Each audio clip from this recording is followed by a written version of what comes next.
és a diákságot. Az első kérdésem az volt, hogy mennyire tudják a szabadságot, hogy három vagy kapcsolták. Jó.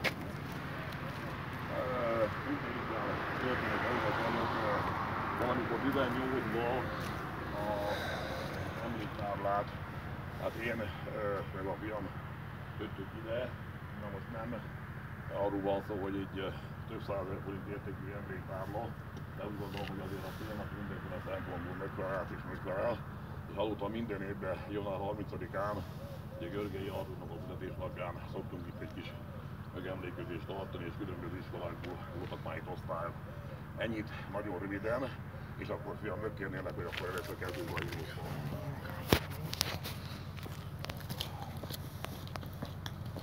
Nem akarok túl sokat beszélni, úgyhogy remélhetőleg nem fognak a hölgyek megvágni. Meg az urak se.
Köszönöm. A másik, a következő a Görgei induló, hát nem tudom, hogy addig már is majd két szó.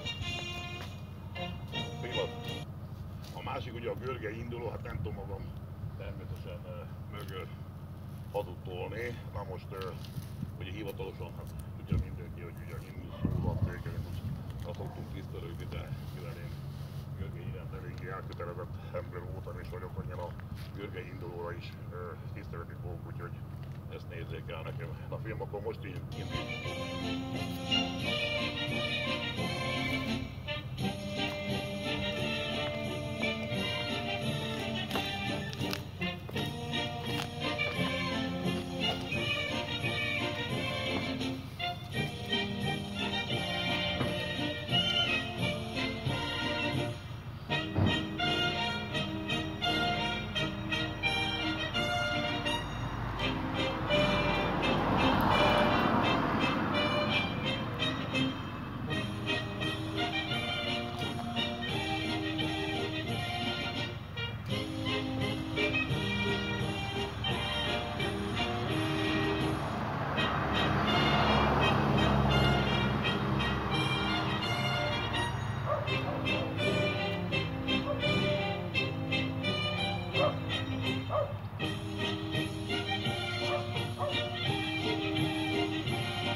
pár mondatot mondanék, illetve hát egy rövid kis megemlékezést, természetesen egy megemlékezésnek nem azt mondja, hogy a rendőrerdő órát tartson, hát nagyon keményen hát próbálja Györgyi Alpolgármárok úrnak a tevékenységet szinten írtatni. Tehát 1878. január 30-án született Oporton, édesapja Görgei György, édesanyja Percel Vilma, Erzsébet nemesi családból származott, tiszti pályára lépett, majd nagyon-nagyon alapva főhadnagy volt, aztán még 40 év előtt az akkori hadseregnek a különböző, tehát magyarán kilépett a hadseregből, aztán amikor majd 1849-es szabadságharc jött először a fotográfia szabadságharc időszakához eljutunk, akkor természetesen jelentkezett katonának. Gyakorlatilag már amikor még a főhadnagyi időszakát is így szigorú, kemény tisztként jellemezték, ugyanezzel később most a rendőrokba is, a tábornokokba is, tábornokokba is. Gyakorlatilag annélkül, hogy a különböző részletekkel belemennék, egyébként a nemzetőrséget is követők, mert a igazán inneni mozgó nemzetőrségnek Szolnokon a Szolnoki táborának, hogy ő volt a parancsnoka.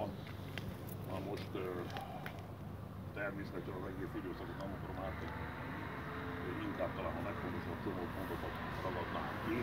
Itt a 48 támadását, amikor már felejtődött a császári államcsíny keretében, hogy támadtak nyugatról, vele szemben állt ez a bizonyos feltonai hadtest, Görgei Artúr tábornok serege, akkor már ugye tábornoki rendfokozatban az erőviszonyok több mint kétszeresek voltak, ha csak a számokat nézzük, fegyverzetre, kiképzésre, más erőtre sokszorosan több a császári csapatok javára. Görgei nem tud mit csinálni, hanem visszavonult,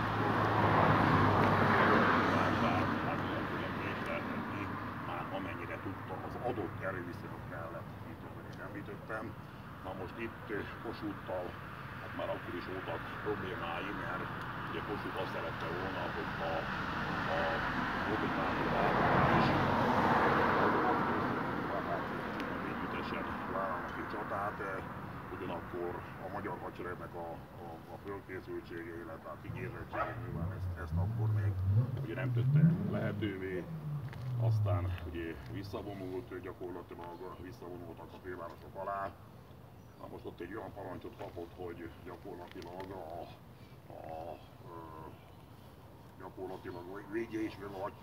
védje is meg a fővárosokat, meg állítsa is meg a császáriakat, a hadseregére is vigyázzon, tehát gyakorlatilag ez ilyen lehetetlen utasítás, lehetetlen parancs volt, és ezután volt ez a bizonyos 49. január 2-ai haditanácsi döntés, aminek értelmében egy olyan elképzelés született, hogy a Görgei-féle hadtest északra Vác irányába, illetve a felvidéken vonul, Lipótvárát felmenti, és lehetőleg megkérdezte a császáriakat a magyar hadvezetés szándékai felől, hogy a császáriak ugye megálljanak a fővárosokba, ugyanakkor a Percelféle hadtestet, az pedig amit mögerősítettek, azt a visszavonulára hozzák föl, hogy akkor már Debrecenbe költözött kormány országgyűlést védjék. Na most régen aztán tették hozzá, hogy ez a miniszter is, mert egy kormánybiztos is, tehát magyarán a kormány megbízotta és ott voltak és jóvá hagyták. Aztán 40-50 éven körülbelül azzal vádolták, hogy hát Görgei úgymond csak úgy a felment a felvidékre önállóan kalandozni, mert hát, hogy mondjam, nem foglalkozott hogy nem hajtotta végre a parancsot, csak éppen azt felejtették el hozzátenni, ugye, hogy ez a bizonyos a tanácsi ülésen, mint említettem, a kormány képviseletében is ott voltak, és ezt azok is, vagy ők is jóvá hagyták, tehát innentől kezdve, hogy nyilván Görgeit ezzel nem lehet vádolni. Na most ugye a felvidéken igen sok császári alakulatot vont magára, gyakorlatilag 3 oldalról a Klipportvár környékén bekerítéssel fenyegették, és aztán utána ment a bányavárosokba, majd a bányavárosok északon aztán vonult visszafele, gyakorlatilag ugye Eperjes Kassa irányába, és ami a döntő cél, az előbb említettem, hogy a császáriak Windischgate igaz, hogy nem a legkiválóbb hadvezér volt, de minden esetre a támadásokkal a fővárosokban megállt.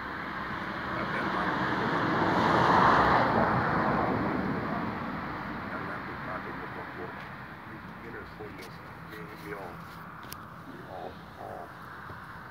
mi várható.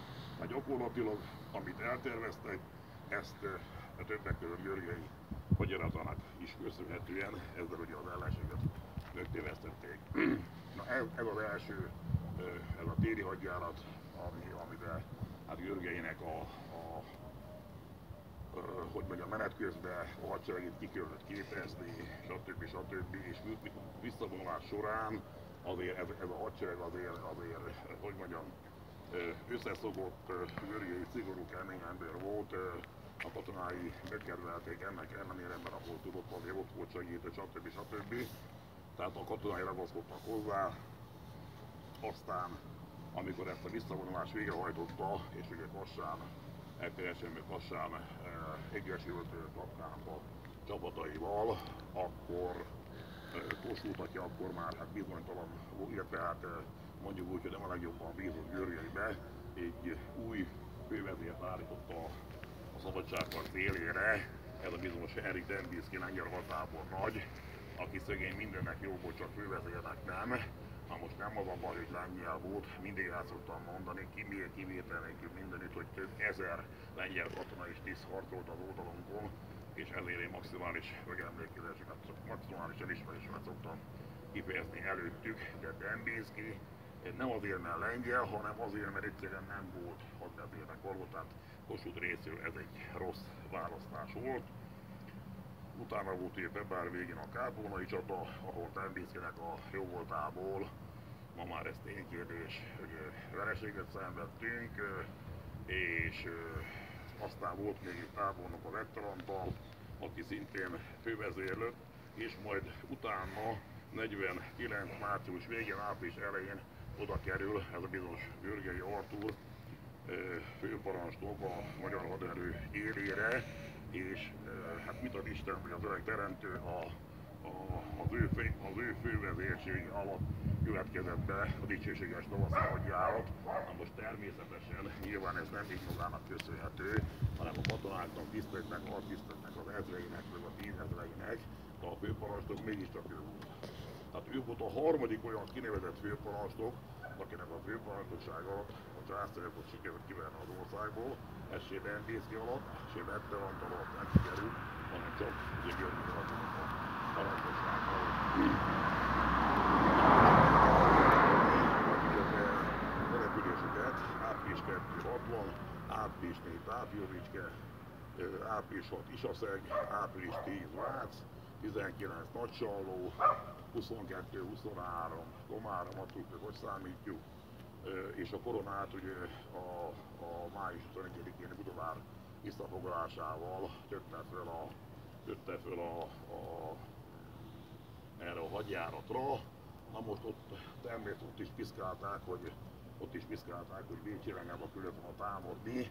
Igaz ugyan, hogy a feltételek nem voltak meg, utánpontás nem volt, lőszer nem volt, nem akar belemenni, tehát, hogy mondjam, gáncoskodó, rossz akaratú, irigy emberek mindig vannak, aki valamit produkált, vagy valamit elért, annak általában szoktak lenni ellenségei is, mint ahogy Görgeinek is voltak sajnos szép számmal.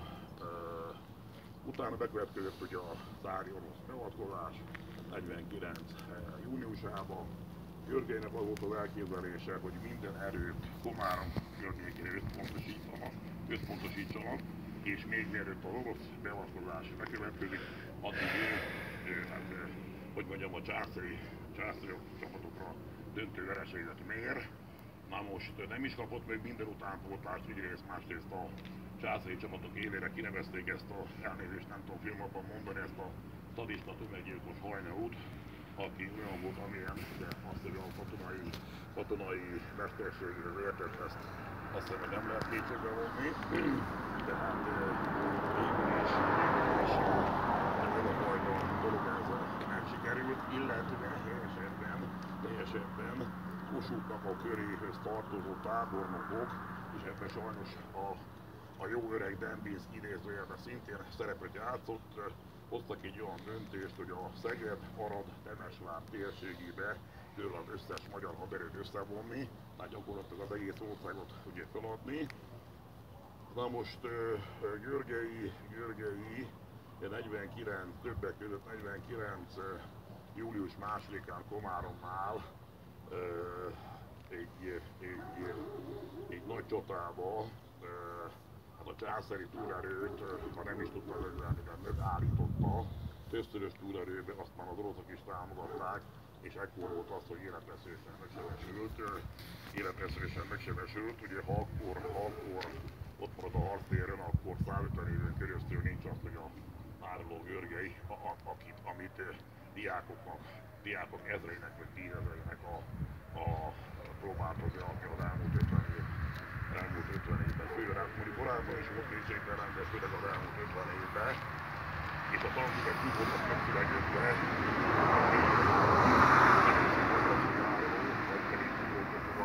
a történetem nem tudta helyre, hogy történt, akkor abból a diákok túl sokat nem értettek, és csak a váraló vagy a rossz indulatú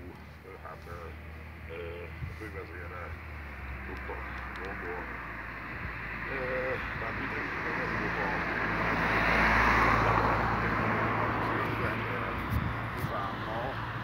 Komárom után Györgyi hatalmas óriási kerülővel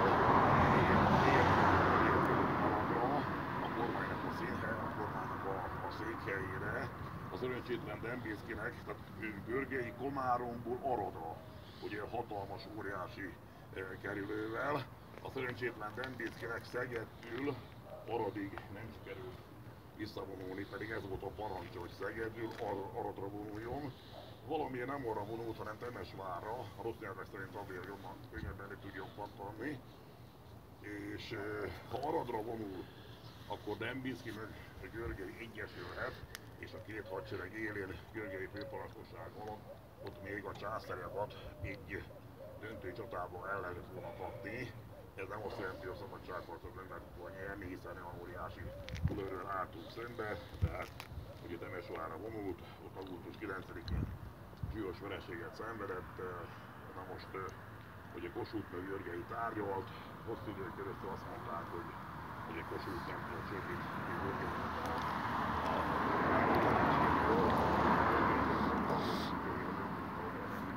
Temesvárnál győzünk, akkor támad a császárok ellen, és a vereséget szenvedünk, érjött a Kossuth, akkor ér a kamatfegyvert. Tehát az a fajta beállítás, hogy Kossuth semmit nem tudott, hát ez nem tudok más mondani, ez a hazugságoknak a fellegvárába tartozik, mondjuk így. És aztán amikor Temesvárnál valóban történt a csatavesztés, akkor utána már gyakorlatilag egyik oldalon ugye a császári, a Kajnai, a másik oldalon az oroszok. Hát azt, hogy most Györgely mondjuk egy héttel vagy 10 nappal még nyújtsa a harcokat, de közben a nála lévő 25 000 magyar katonát és honvédet mészárolják, vagy meg a bréti megérgolják, úgyhogy ennek nem sok eredménye lett volna. És aztán így történt az, hogy 49.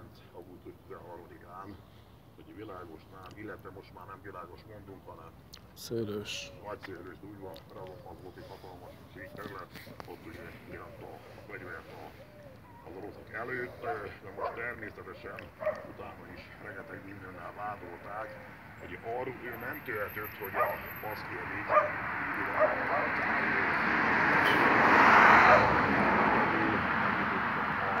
megnyitotta az amnestiát úgymond kiharcolni, és a szerencsétlen harci tábornokat kivégezték, ugye akkor még jobban megutálták, tehát hogy mondjam, ezt úgy terjesztették, meg úgy adták elő, ugye, hogy tehát mondom, György eladta a társait, mert hogy ő életben alatt a többséget kivégezték. Na most Györgyének az emlékiratában szerepel, hogy mivel az egész hadseregnek a parancsnoka ő volt, ő úgy volt vele, hogy gyakorlatilag, ha itt valakit felelősségre vonnak, vagy ha itt bármilyen hát igen, tehát felelősségre vonnak, hogy bármi rossz, akkor az csak őt érheti, hiszen ő volt a főparancsnok. Ő volt az, aki a parancsolt a többieknek. Aztán az, hogy ez így alakult, ugye hát tehát hogy erre szoktam azt mondani, hogy utólag mindig könnyű okosnak lenni. Tehát 100 évvel később, vagy 50 évvel később, hogy így kellett volna csinálni, hogy csinálni, akkor azt az én elmondani, de hogy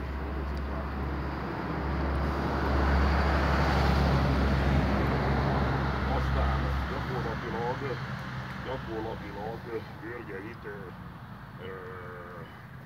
Györgyeit száműzték Ausztriába, gyakorlatilag egészen a 1867-ig, tehát a kiegyezésig nem is jöhetett haza. Gyakorlatilag minden munkától megfosztották, vagy munkát nem vállalhatott, akkor hozzá kellett mögélni a visszaemlékezéseit, az emlékiratait. Így részben meg is jelent, de miután a császárok rágyitták, hogy ebben az emlékiratban nem olyanok vannak, mint amit ők elvártak volna, hát abban a pillanatban megállították, illetve betiltották ezeknek az emlékiratoknak ugye a megjelenését, illetve hát a terjesztését. Gyakorlatilag ugye 67 után térhetett haza, akkor is még nagyon hosszú időn keresztül.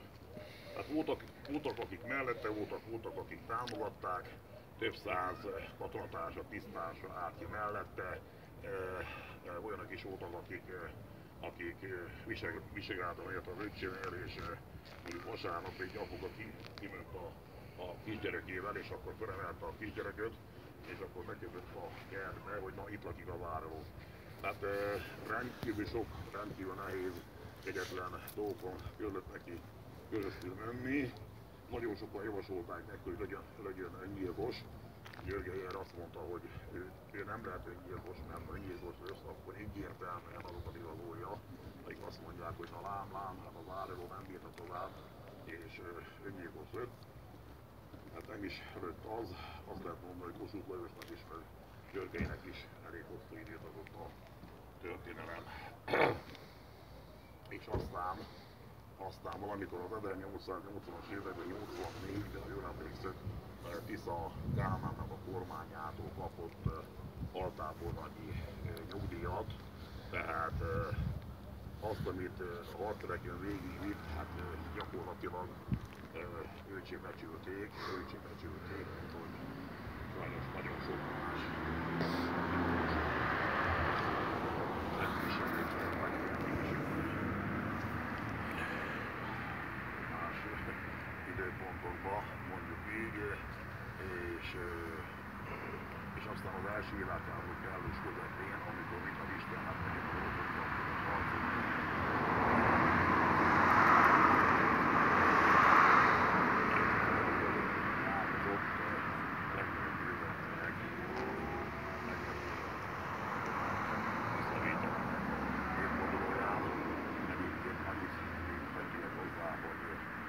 az oroszok akkor, tehát 1949-ben a magyar belső tisztikart, magyar tiszteket becsülték, az oldalfegyverzetet használhatták, vagy kiadottak a tiszteletükre.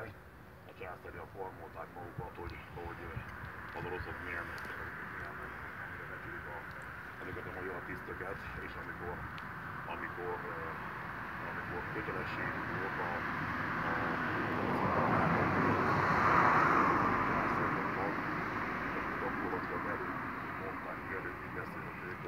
visszavonják az őrséget, gyakorlatilag alig lesz őrség, már éppen csak azt nem mondták, hogy szökjetek. Csak hát ezek a tábornok, ezek olyanok voltak, hogy mondjam, ezek meg voltak győződve arról, hogy ők becsületes ügyet szolgáltak, hazájukat védték.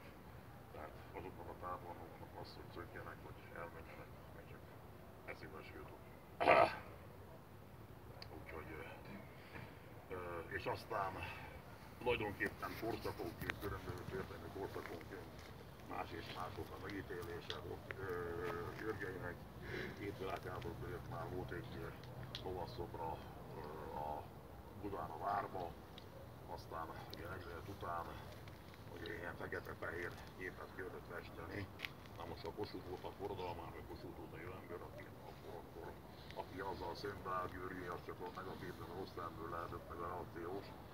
Úgyhogy aztán ugye, mint említettem, hát jó 40-50 éven keresztül tartott ez a árulósdi, illetve hát amikor később nem a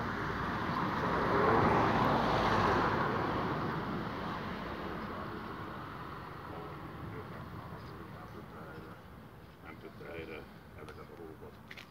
Úgyhogy én a magam részéről viszonylag röviden talán a legfontosabbakat, hát, és annyit még talán, hogy a Görgeinek a legkülönbözőbb hadjáratait az amerikai, ugye Amerika mégiscsak nagyotok, az amerikai West Pointi Katonai Akadémián tanítják.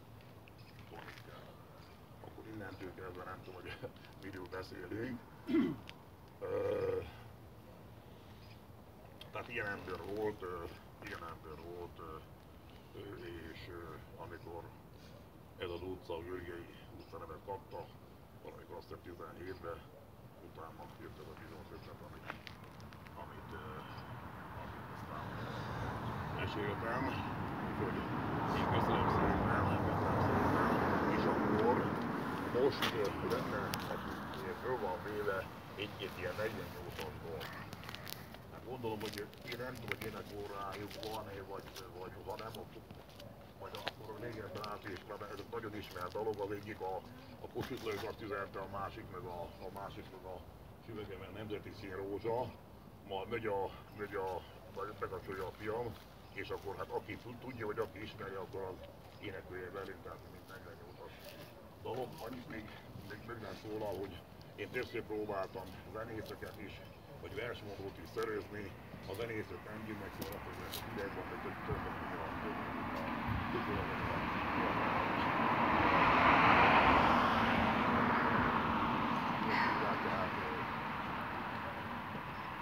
akkor a másik.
ilyen a haza.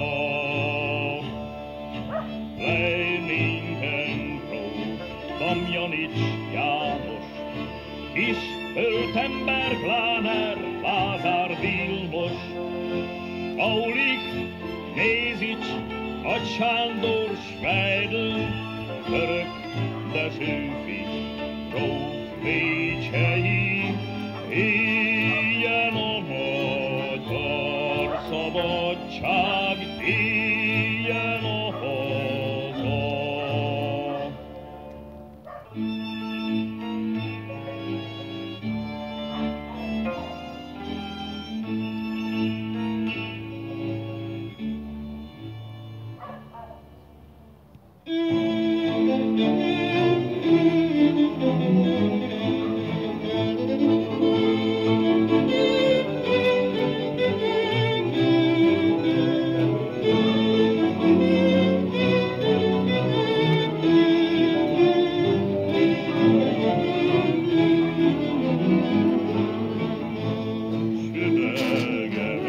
Nemzeti színrózsa, ajattamon kedves babám csókja, ne félj babám, nem megyek világra, nemzetemnek vagyok katonája.